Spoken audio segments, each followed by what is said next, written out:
Donc, on continue. Ça, c'est notre dernière, dernière prolongation, n'est-ce pas, hein, de la vidéo. Et après, ici, on va continuer. Donc, donc je disais que ici, regardez ici maintenant, mes amis, c'est très important. Origine des P53, les stress cellulaires. Donc, ça veut dire que le P53, on peut aussi savoir qu'il y a dans la cellule, il y a des petits problèmes. Lorsque la concentration des P53 augmente, ça signifie qu'il y a dans la cellule des problèmes de stress. Parce que quand il y a, en fait, la cellule réagit un peu en fonction de l'environnement. La concentration de P53 ne sera pas grande dans la cellule lorsque tout va bien. La concentration s'augmente lorsque on est en présence de cellules anormales. Les cellules où anormales, c'est-à-dire qu'avec l'ADN endommagé, c'est tout à fait normal qu'il y ait la présence de P53 pour essayer de faire cela. Mais quand tout va bien, la concentration de P53 est faible. C'est-à-dire que la cellule, les noyaux, l'ADN produit réagit en fonction de l'environnement. La production, tout qui est production de protéines, n'importe quelle protéine, il faut qu'il y ait une information, il faut qu'il y ait un besoin. Donc, l'ADN produit des protéines en fonction des besoins. Par exemple, lorsque vous vous blessez, lorsque vous êtes malade, l'organisme produit beaucoup plus de protéines qui jouent le rôle de protection des anticorps. Lorsque, par exemple,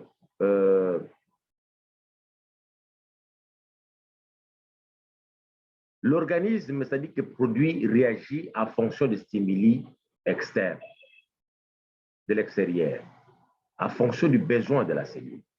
En fonction des besoins de la cellule que l'organisme, la cellule va produire, l'ADN va produire les protéines spécifiques.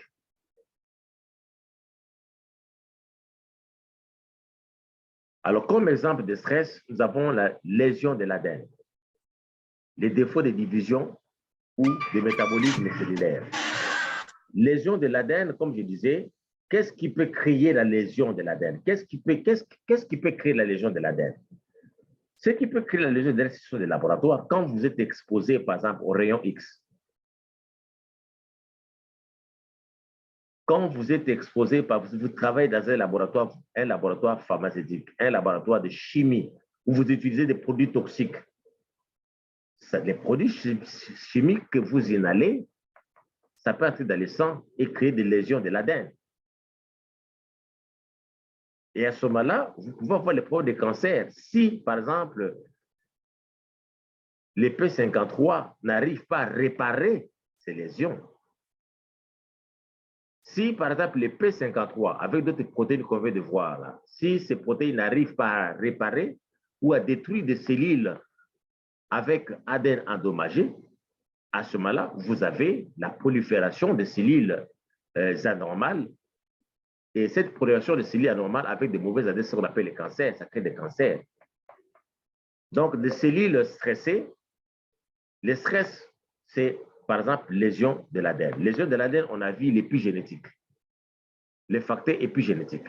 Tout ce qui peut se fixer sur l'ADN crée des lésions. Modifie les formations de l'ADN, détruit l'ADN. L'ADN n'est plus le même. L'ADN avec, par exemple, un radical, un groupement méthyle fixé, c'est déjà l'ADN stressé. C'est déjà l'ADN qui est endommagé. Et ce sont ces erreurs-là qui sont réparées au point de contrôle. Et si la réparation n'a pas réussi, la cellule est complètement détruite. Alors, dans un second temps, la P53 va subir de nombreuses modifications post-transcriptionnelles qui vont permettre d'activer sa fonction de facteur de transcription. Cette phase est nommée phase de modification. Voilà. C'est quoi la phase de modification? Dans un second temps, la P53 va subir de nombreuses modifications traditionnels qui vont permettre d'activer sa fonction des facteurs de transcription. Cette phase est nommée phase de modification.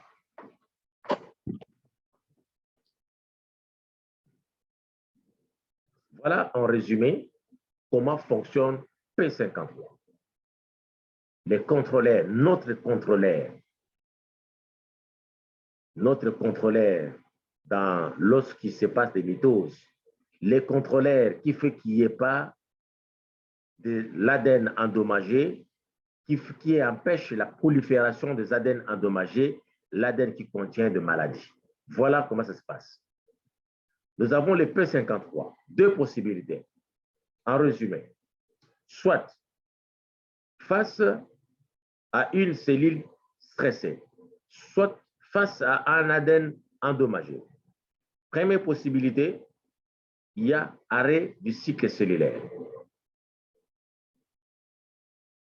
Supposons qu'on était au niveau G1, pour passer à S, il y a arrêt du cycle cellulaire. La division, le cycle cellulaire dans l'interface ne continue plus. Pourquoi? Parce que la réplication ne peut pas passer de G1 à S. À ce moment-là, lorsqu'il y a arrêt du cycle cellulaire,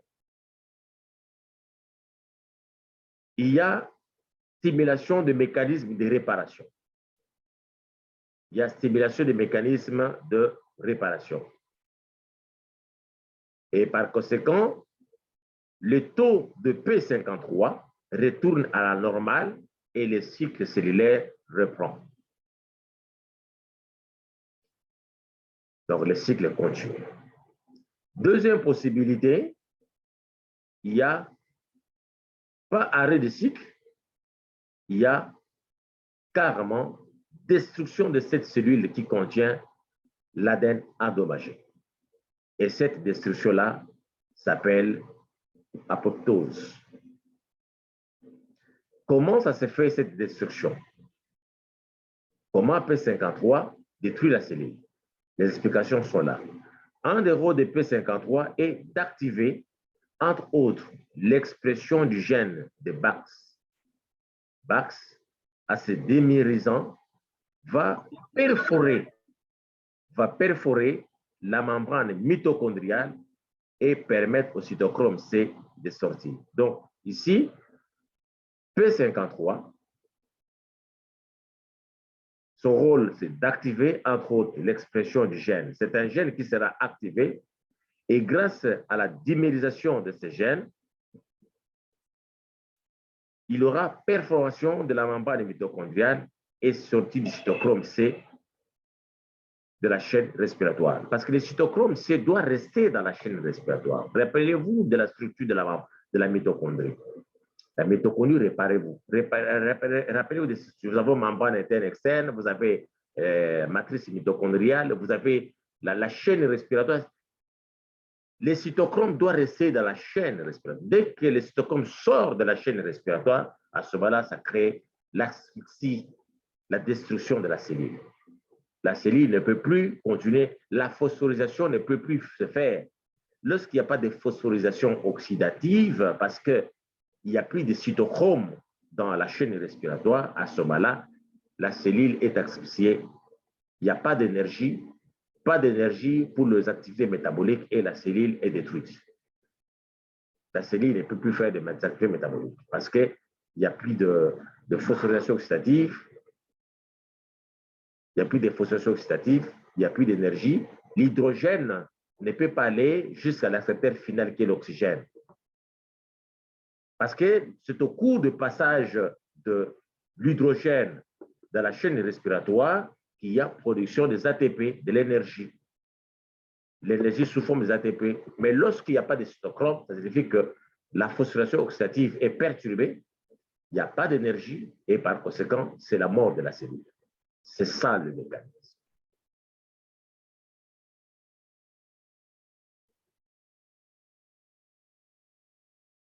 Je vais vous donner également cette vidéo. Je vous montre juste les titres. Ça, c'est juste les titres. Donc, ça, ce sont des chercheurs, Jessica, des spécialistes en cancer, oncologie.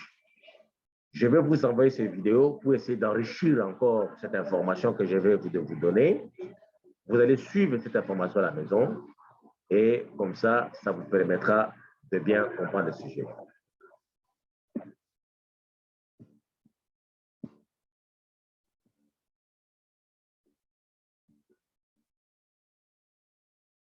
Alors, maintenant, qu'est-ce qui se passe en interphase? Nous avons la synthèse des protéines et puis nous avons la réplication. Donc, en interphase, nous avons vu d'abord, premièrement, tout ce qu'on vient de voir en interphase, nous avons vu la réplication de l'ADN. Parce qu'il y avait deux phénomènes dans l'interphase. Ce n'était pas une phase de repos, contrairement à ce qu'on vous disait. Tout ce que nous avons vu la réplication de l'ADN. La réplication de l'ADN, nous avons vu que dans cette réplication de l'ADN, il peut y avoir erreur. Il peut y avoir erreur de réplication. Il y a erreur de réplication lorsque les contrôles n'est pas bien fait au point G1 et G2. Mais les contrôles peuvent être faits. G1 et G2 peuvent bien fonctionner, mais les erreurs peuvent se glisser lorsqu'il y a, par exemple, contact des cytoplasmes, stimuli cytoplasmiques. Le substance chimique d'une cellule stimule les substances chimiques de l'autre. C'est possible.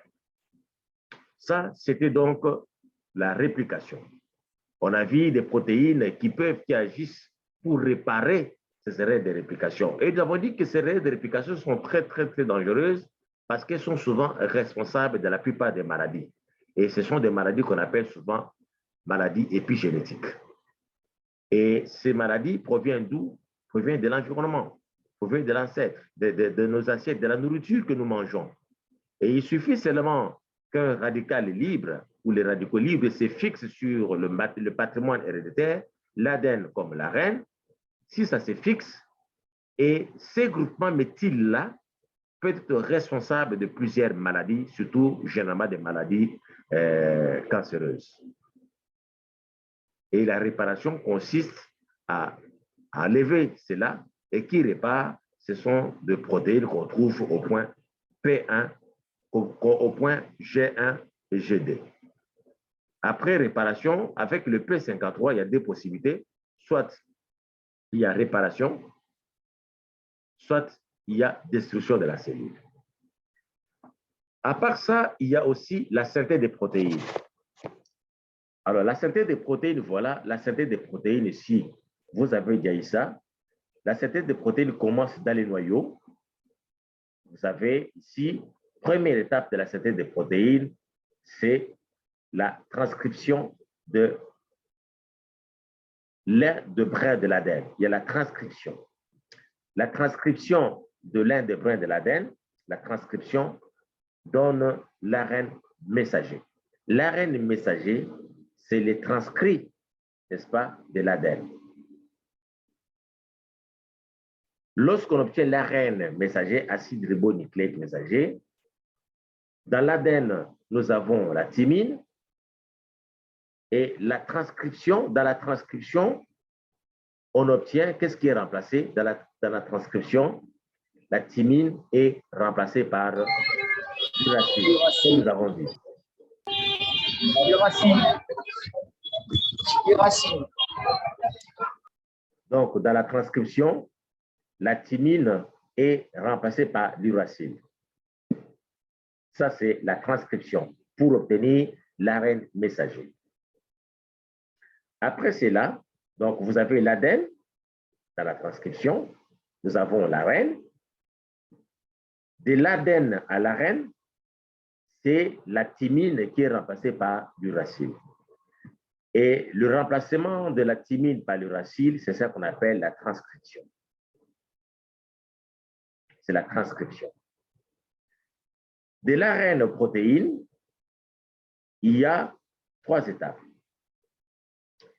Et nous avons les ribosomes qui jouent un rôle très important.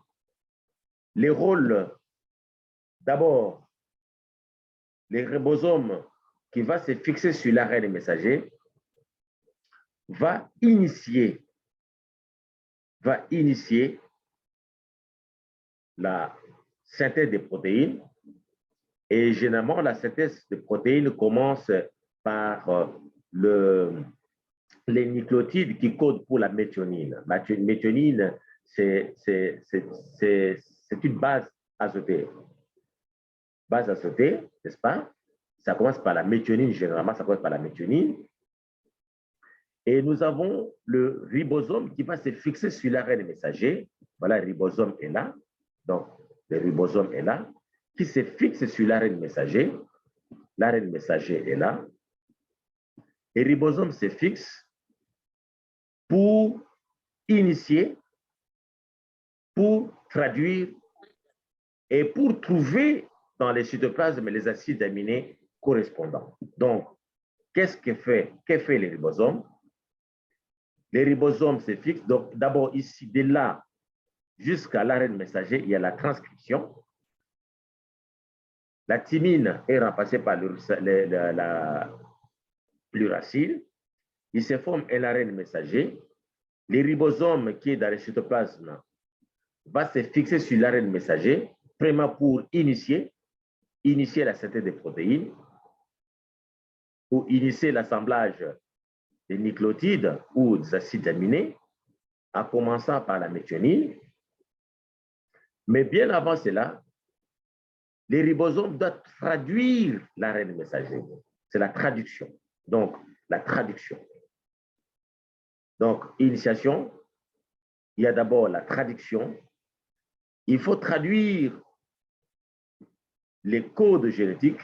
Il faut traduire les nucléotides. Les nucléotides de l'ARN messager, on appelle les codons. Et les nucléotides qu'on trouve dans les cytoplasmes qui forment des acides aminés, on appelle les anticodons. Les ribosomes ont pour but de faire la lecture, de trouver dans les cytoplasmes les acides aminés ou les anticodons correspondant, n'est-ce pas, aux codons ou aux nucléotides de l'ARN messager. C'est donc ça. Alors, 3 nucléotides ou 3 nucléotides.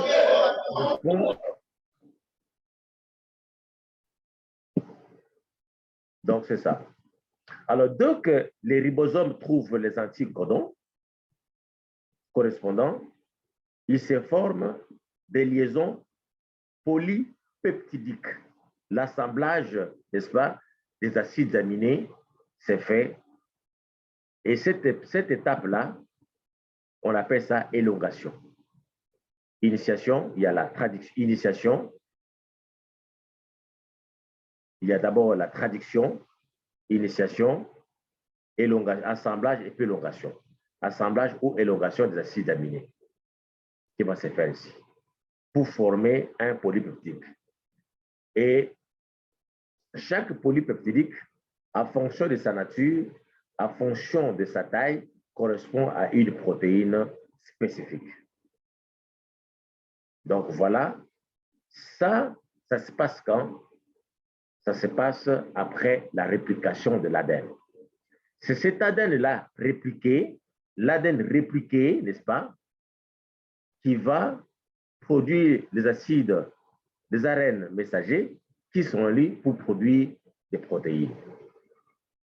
Donc, on a d'abord la réplication de l'ADN dans l'interface. Après réplication, il se forme des ARN messagers. Les ARN messagers seront lus par les ribosomes. Après la lecture, le ribosome va trouver les acides aminés ou les anticodons correspondants pour former une longue chaîne polypeptidique correspondant à une protéine. Voilà, ça c'est la synthèse des protéines.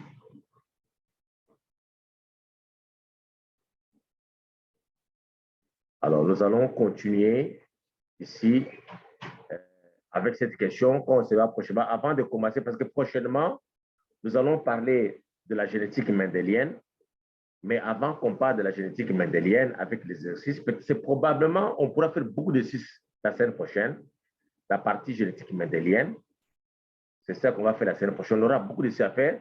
Je vais chercher, essayer, tenter mon stylo électronique. J'ai un stylo électronique qui me permet d'écrire sur mon écran, de faire l'exercice sur mon écran. Je vais voir ça.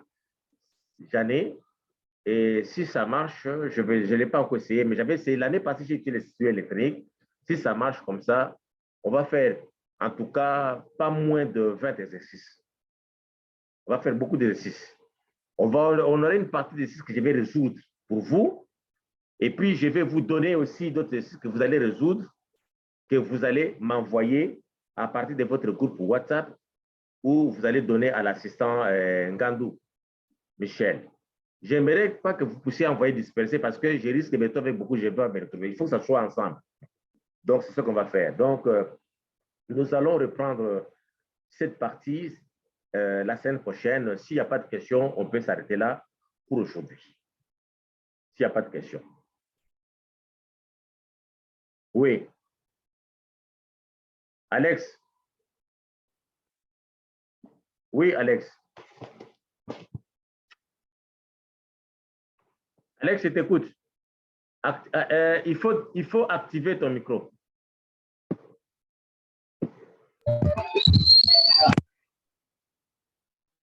C'est Alex. Oui, Alex, tu dis quoi? Oui, concert, je veux juste confirmer une chose. Oui. Tu veux écouter? Les protéines P53, on peut les mettre en parallèle comme les anticorps dans l'organisme. Parce que j'ai compris que les protéines P53 jouent le rôle des anges gardiens des génomes. Dans ces cas, si on peut les comparer comme des anticorps dans l'organisme, c'est pareil. Non, non, les protéines P53. Non, non, ce ne sont pas des anticorps. Ce ne sont pas des anticorps parce que ça ne lutte pas contre des agents pathogènes.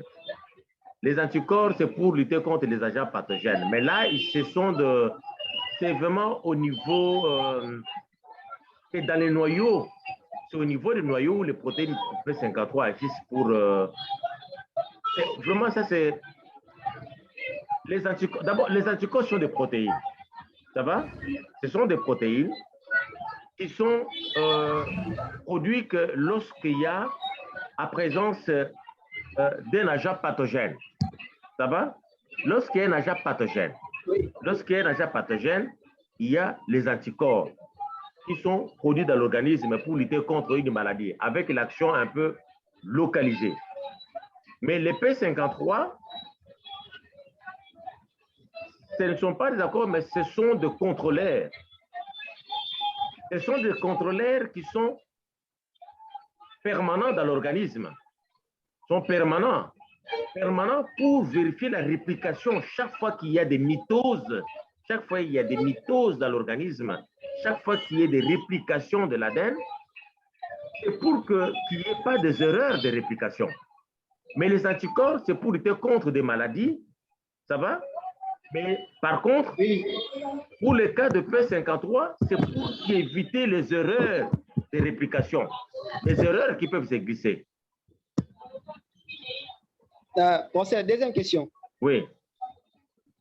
Concernant toujours le P53, vous avez dit que ça s'active, il n'est pas régulier, donc au cas d'une erreur, ça s'active pour aller corriger.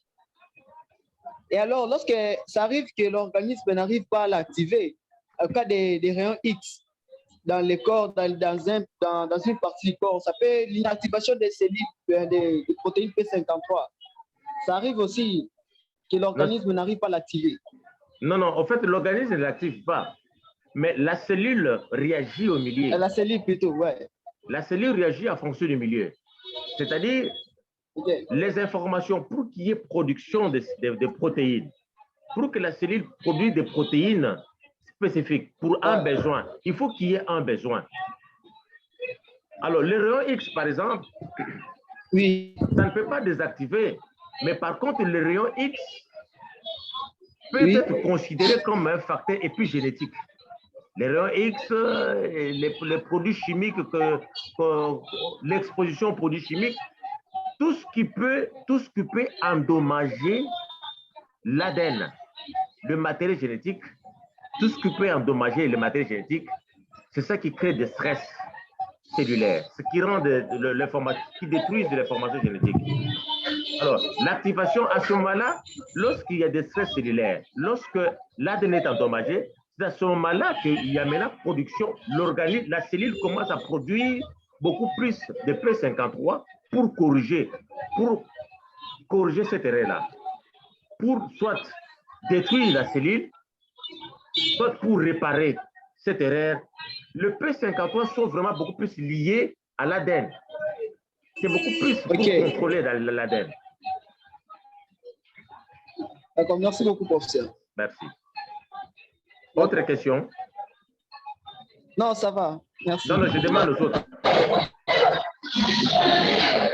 Professeur, moi aussi j'ai une question. Pendant les cours, vous venez de dire que c'est grâce à la mitose que se fait la cicatrisation de la peau. Et c'est par quel mécanisme?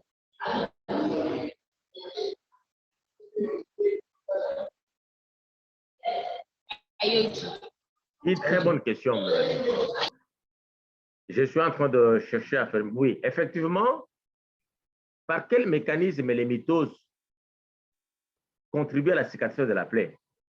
Regardez, la cicatrisation.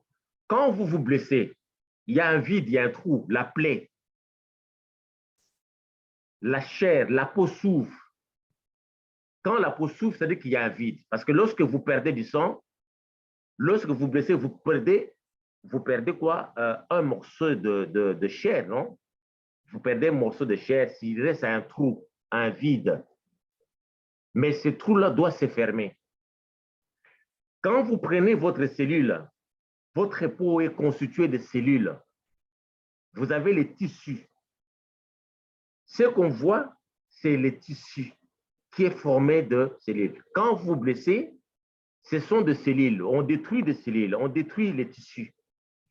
Maintenant, pour que la plaie se cicatrise, pour que les trous qui ont été créés à cause de la plaie puissent se cicatriser, que vous ayez la cicatrice, il faut qu'il y ait des divisions cellulaires. Il faut que les cellules se renouvellent, régénérescence. Ça doit se renouveler. Et nous, qu'est-ce qu'on voit? Vous vous blessez, vous utilisez les médicaments, et puis après quelques jours, la plaie s'est cicatrisée. Non, ça se cicatrise, ça signifie qu'il y a eu des cellules, de nouvelles cellules qui sont nées à cet endroit-là. C'est ça l'importance de la mitose. C'est ça l'importance de la mitose. Donc, sans mitose, la plaie ne peut pas se cicatriser. Vous aurez toujours une plaie indéfiniment. Sans mitose. Donc, c'est grâce à la mitose, quand on se blesse, que la plaie finit, il n'y a que cicatrice. C'est grâce à la mitose. C'est-à-dire qu'il y a de nouvelles cellules qui vont se reproduire pour couvrir cet espace-là, pour combler ce vide qui est créé. C'est ça donc l'importance de la mitose dans la cicatrisation de plaies. Régénérescence des tissus, qu'on peut dire. Autre question? Autre question? Autre question? Tout est OK? On peut s'arrêter là? On peut s'arrêter là? OK, merci. Donc, on se voit. Je suis content de votre participation. Je suis content de l'interaction. Très bien. Quand je vais corriger mes examens, quand je vais aussi délibérer, je vais prendre les vidéos, je regarde les vidéos avec le nom, la participation, les noms déjà. Il faut mettre, c'est très important. Ça va me permettre pendant la correction, et parce que, vous voyez, on délibère toujours. Je n'ai pas besoin de vous pour que je puisse vous demander. Vous n'avez pas besoin de me demander les points. C'est-à-dire que moi, je regarde les gens qui ont participé, qui étaient actifs, et avant que je remette les codes, je fais moi-même ma petite délibération en ma façon. Je regarde, par exemple, pendant l'étudiant marque des points, c'est sur base de cette participation que je délibère. C'est comme ça que ça se passe. Je vois la participation au cours, comment vous participez, comment vous réagissez. Et ça fait du bien. Vous avez une question, n'hésitez pas, il faut toujours poser des questions. Donc la semaine prochaine, on va continuer, finir ce chapitre-ci. Et puis, je vous souhaite des liens. Ça va? Je vous souhaite une très bonne journée. Bon, professeur, maintenant vous allez parler pendant la délibération. Pendant la délibération, vous allez parler que pendant la délibération, vous allez mettre des bons codes pour ceux qui ont participé. Non, non, j'ai dit ceci. Je n'ai pas dit que je vais mettre des bons codes, mais j'ai dit ceci. Lorsqu'on délibère, ça c'est le travail que tous les enseignants font. La délibération, par exemple, examen. Vous avez fait un examen, par exemple, la délibération, il faut que j'ai des critères de délibération à mon niveau. Ça, ce n'est pas les critères. Ça, ce sont des critères, je dirais, critères un peu officieux. L'enseignant regarde la participation de l'étudiant au cours. Comment il y participe. La rétroaction. Est-ce que c'était un étudiant qui participait? Est-ce que c'était un étudiant qui était actif? C'est sur base de ça que si, par exemple, je te trouve, tu as, par exemple, 9 sur 10. Je regarde, tu as 9 sur 10. C'est sur base de ça que moi, je peux, parce que j'ai le droit de le faire. Je veux que, bon, il a 9 sur 10, mais c'est un étudiant qui était très actif. Peut-être qu'il a eu des problèmes de santé, les jours de l'examen, c'est pour cela, mais généralement, c'est un étudiant qui se débrouille bien. C'est sur base de ça que moi, je peux ajouter un point. Quand je lui ajoute quand même un point, je ne peux pas le laisser comme ça, parce que c'est un étudiant qui était actif. C'est sur base, c'est comme ça que ça se passe. Les points, je ne peux pas ajouter les points parce que je ne t'ai jamais vu dans le cours, tu ne participes pas, et puis ton papa m'appelle ou un professeur que non, mais j'ai mon petit. Non, moi, je ne donne pas comme ça. Moi, j'ajoute les points sur base de la participation. Quand vous participez comme ça, je sais que oui, ça, je regarde mes vidéos. Par exemple, le jour où vous marquez les points que le procès, j'avais des problèmes de santé, je peux comprendre qu'effectivement, oui, c'est vrai qu'il y a eu des problèmes de santé parce que c'était un étudiant ou une étudiante qui était très active, qui a participé au cours, mais ça arrive, peut-être ce jour-là, il ne se sentait pas bien.